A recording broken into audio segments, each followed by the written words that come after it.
Ça marche bien! La première histoire s'appelle La femme de l'hôtel. Michael et ses collègues étaient en déplacement pour le travail et du coup dormaient dans un hôtel le soir. Mais un jour en rentrant à l'hôtel, Michael il a eu une énorme surprise dans sa chambre. Lui et sa collègue Rebecca marchaient tranquillement dans le couloir de l'hôtel et Michael en ouvrant sa porte, il voit quelqu'un dans sa salle de bain. Alors premier réflexe, on est dans un hôtel, généralement il peut y avoir quelqu'un dans ta chambre quand tu ouvres ta porte de chambre et c'est souvent quelqu'un qui fait le ménage. Sauf que Michael constate que ce que cette femme tient dans ses mains, c'est pas du linge qui traînait ou quoi que ce soit, c'est son sac à dos. Pourquoi quelqu'un qui vient pour faire le ménage aurait dans ses mains ton sac à dos dans ta salle de bain? Par réflexe, il lui dit bonjour et la personne ne répond pas et fait comme s'il n'était pas là. Michael se tourne alors vers sa collègue Rebecca qui était en train d'entrer dans sa chambre, donc la chambre d'en face de celle de Michael, et il lui dit Rebecca, il y a une femme dans ma chambre. À partir de là, faut se dire que Michael il est en état de choc, c'est-à-dire qu'il rentre chez lui comme il a fait plein de fois dans sa vie dans sa chambre d'hôtel, sauf que là, il y a quelqu'un qui est dans sa salle de bain et il est sûr à 99% que c'est pas du tout quelqu'un qui est là pour faire le ménage. C'est quand même terrifiant comme situation. Il se retourne alors vers la femme qui est dans sa salle de bain et il lui dit qu'est-ce que vous faites avec mes affaires dans vos mains? La femme laisse tomber son sac à dos et sort de la chambre avec son sac à main à elle dans la main et un sac en plastique. Et Michael lui reprend un peu ses esprits, il lui dit il y a quoi dans le sac en plastique? Elle ouvre le sac et montre à Michael et effectivement aucune affaire à Michael dans le sac mais que celle de la femme. Michael toujours en état de choc laisse partir la femme de la chambre et il est complètement sur le cul, il comprend rien à ce qui vient de lui arriver.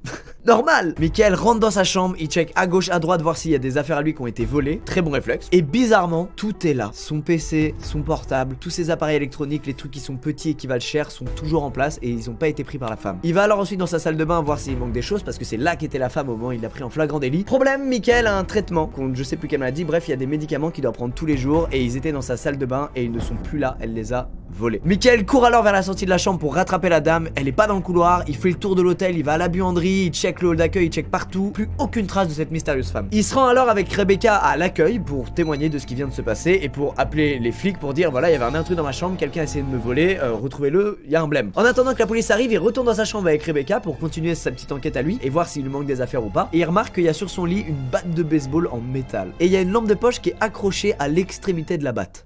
Quel est cet accessoire étrange? Pourquoi un combo si bizarre? À part peut-être taper des gens dans l'obscurité? Rien de rassurant en tout cas, rien du tout de rassurant. Peu de temps après, la police arrive sur les lieux, ils se rendent dans la chambre de Michael et ils prennent sa déclaration et celle aussi de Rebecca qui a été témoin de tout ça. Michael remarque alors un truc très étrange, c'est que dans l'évier de sa salle de bain, il y a des morceaux de cloison sèches. Peut-être que c'est des morceaux du plafond qui sont tombés parce que l'hôtel est un peu vieux, mais bon, au plafond il n'y a pas de traces d'usure donc a priori c'est pas ça. Les policiers et Michael vont plutôt essayer de trouver le chemin par lequel elle est arrivée dans la chambre. Est-ce que c'est une fenêtre qui a été cassée? Est-ce que c'est une porte qui a été enfoncée? Est-ce qu'elle était cachée sous le lit sans qu'ils s'en rendent compte depuis un moment? Et ben que dalle, la porte est dans un état nickel, les fenêtres pareil, on sait pas comment elle est arrivée là. Ils vont alors demander à l'accueil de l'hôtel si c'est pas possible qu'elle ait trouvé ou gardé une carte plus vieille de la chambre et que la carte marche toujours parce que l'hôtel a oublié de la désactiver ou un truc à la con comme ça. L'hôtel est formel, non, c'est impossible. L'officier présent sur les lieux va appeler deux autres officiers en renfort pour essayer de retrouver la femme, peut-être qu'elle est encore dans les parages, mais ça donne rien, que dalle, donc ils ont juste pris la déclaration de Michael et ils sont partis. Michael va alors se poser sur son lit et passer des coups de fil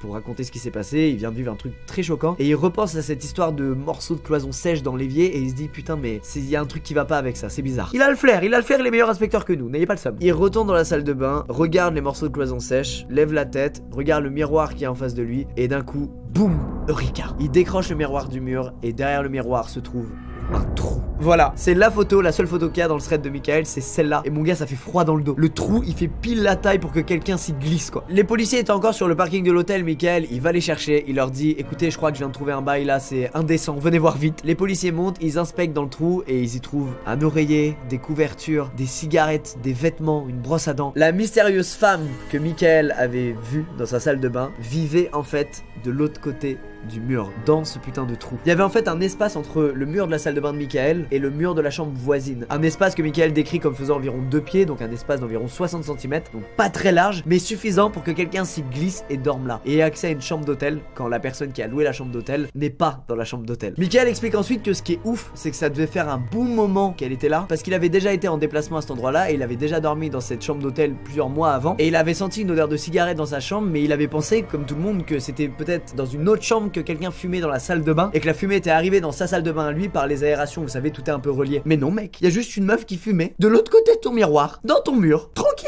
Et quand tu partais, elle sortait du mur et elle allait faire une petite sieste dans ton lit à toi, bien plus confortable que le sien. Et elle prenait des choses dans ton minibar, peut-être même, qui sait. Mec, c'est horrible. C'est